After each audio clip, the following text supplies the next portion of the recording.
नमस्कार, मैं हूं संतोष मानव। लगता है कि देश में पहली बार एक ऐसा चुनाव हो रहा है जिसमें प्रमुख पार्टियों की ओर से कोई फेस नहीं होगा कि फला आदमी सीएम होगा या फला आदमी सीएम होगा।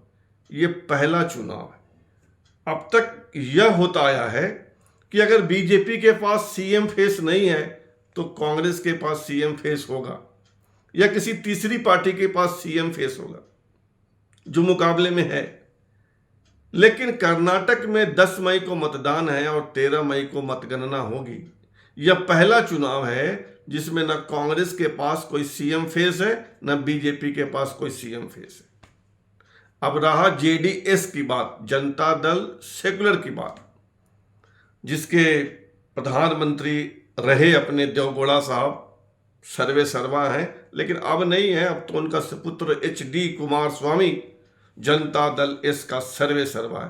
तो वह एक परिवारवादी पार्टी है, सीमित आधार है और उसको सत्ता में नहीं आना है, वो मुकाबले में है नहीं। इसलिए हम उसकी बात नहीं कर रहे हैं, क्योंकि अगर जनता दल सेकुलर को मौका मिला तो वहां तो मुख्यमंत्री HD कुमारस्वामी को ही होना है। हम बात कर रहे हैं दो प्रमुख पार्टियां, बीजेपी और कांग्रेस, जो कर्नाटक की सत्ता की दावेदार है। और कमाल यह है कि दोनों के पास सीएम फेस नहीं है। 224 सदस्यों की विधानसभा है कर्नाटक में। 10 मई को मतदान होगा और 13 मई को परिणाम आएगा। और स्थिति यह है कि बीजेपी ने किसी को भी अपना मुख्यमंत्री चेहरा प्रस्तुत नहीं किया है, बतौर सीएम फेस आगे नहीं बढ़ाया है। हालांकि वहां सत्ता बीजेपी की है और बसवराव बोम्मई सीएम है, लेकिन बीजेपी वालों ने कहा है कि उनका कोई सीएम फेस नहीं होगा और प्रधानमंत्री नरेंद्र मोदी के नेतृत्व में येदियुरप्पा और बसवराव बोम्मई तीनों मिलकर प्रचार करेंगे।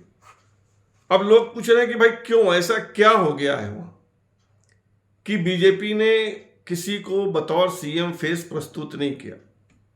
बीजेपी वैसे भी सीएम फेस आगे नहीं बढ़ाती है, बहुत कम राज्यों में बढ़ाती है, और अगर कोई सीएम फेस होता भी है तो बहुत प्रचार नहीं करती है। कम से कम जब से प्रधानमंत्री नरेंद्र मोदी बने हैं तब से यही चलन है। यूपी में ही चुनाव हुआ तो यह तय नहीं था कि योगी आदित्यनाथ ही सीएम बनेंगे, तो सब कुछ प्रधानमंत्री के इर्द गिर्द घूमता है। फिर भी 3 कारण हैं जिसको लेकर कहा जा रहा है कि बीजेपी इन कारणों के कारण किसी को सीएम फेस के रूप में प्रस्तुत नहीं कर रही है। पहला तो है कि बीजेपी के पास कोई मजबूत नेता नहीं है। येदियुरप्पा हैं लेकिन 80 साल के पार हैं, लिंगायत समाज के मजबूत नेता हैं, लेकिन उसको तो बीच कार्यकाल में हटा दिया गया। किसको? येदियुरप्पा को बीच कार्यकाल में हटा के बसवराव बोम्मई को बनाया, और बसवराव बोम्मई फ्लॉप साबित हुए, ना अपना प्रभाव जमा पाए ना अपनी हैसियत दिखा पाए। तो येदियुरप्पा भी कमजोर, उम्र के लिहाज से भी, पद पर नहीं होने के लिहाज से भी, और बसवराव बोम्मई भी लगभग फेल।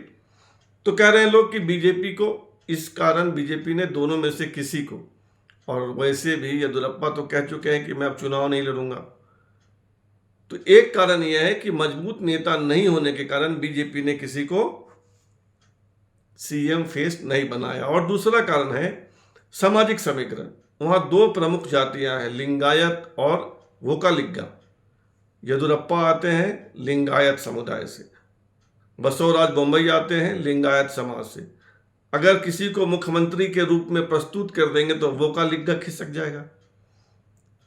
तो दोनों जातियों पे प्रभाव बना रहे और दोनों से वोट आए, इसलिए किसी को प्रस्तुत नहीं किया गया। येदियुरप्पा रहेंगे सीएम के साथ तो शोभा करंदलाजे जो केंद्र में मंत्री हैं उनको भी चुनाव अभियान देखने के लिए कहा गया है, और शोभा जी जो है वो वोकालिग्गा समुदाय से आती हैं। तो भाई लिंगायत भी दो, वोकालिग्गा भी दो। तो एक सामाजिक समीकरण को साधने के लिहाज से भी बीजेपी ने किसी को बतौर सीएम प्रस्तुत नहीं किया। और तीसरा कारण है कि गुटबाजी। बीजेपी में भी कई गुट है, वहाँ येदियुरप्पा का गुट है, ईश्वरप्पा हैं एक नेता और बड़े, उनका गुट है, कई 4-5 गुट है। तो अगर एक को सीएम फेस प्रस्तुत कर दें तो बाकी लोग नाराज हो जाएंगे, इसलिए भी नहीं किया। अब बोलेंगे भाई कांग्रेस ने क्यों नहीं किया, तो वहां सीएम पद के दो दावेदार हैं कांग्रेस की ओर से। एक है सिद्धारमैया जो पहले भी सीएम रहे हैं, और दूसरे हैं डीके शिव कुमार जो प्रदेश कांग्रेस के अध्यक्ष हैं। सिद्धारमैया कुरुबा समाज से आते हैं जिसका 8-9% वोट है कर्नाटक में, और डीके शिव कुमार आते हैं वोकालिग्गा से। तो अगर किसी एक को बोल दें कि ये सीएम बनेगा तो दूसरा समाज को तकलीफ, तो इस कारण भी सामाजिक समीकरण को साधने के लिए किसी को नहीं प्रस्तुत कर रहे हैं। और दूसरा कारण है कि अगर कर दिया किसी को तो फिर गुटबाजी हावी। वहाँ भी कांग्रेस के कई गुट हैं, सिद्धारमैया का गुट अलग चलता है, डीके शिव कुमार का अलग चलता है, तो वो भी नहीं कर रहे हैं। और तीसरा कारण जो है कि कर्नाटक जो है वो खड़गे साहब का गृह राज्य है, जो कांग्रेस के इन दिनों अध्यक्ष है मल्लिकार्जुन खड़गे दलित समाज से आते हैं, वहाँ भी इस समाज का अच्छा वोट है। तो खड़गे साहब ये दिखा रहे कि हमारा राज्य है तो हम हैं, किसी को सामने नहीं कर रहे हैं ताकि उस समाज का वोट कांग्रेस के हित में, कांग्रेस के पक्ष में गिरे। तो यही 3-4 कारण हैं। मुख्य कारण तो वही है सामाजिक समीकरण और गुटबाजी। इसके कारण दोनों पार्टियों ने सीएम फेस आगे नहीं बढ़ाया है। जेडीएस जनता दल सेकुलर का जहां तक सवाल है वो परिवारवादी पार्टी है, वहां तो सीएम किसी को होना है तो डीके शिव कुमार को होना है या देवगौड़ा के किसी बेटे को होना है। कर्नाटक में यह पहला चुनाव है जब सीएम का कोई फेस नहीं है और सीएम कौन होगा ये तय नहीं है। फिलहाल इतना ही, धन्यवाद।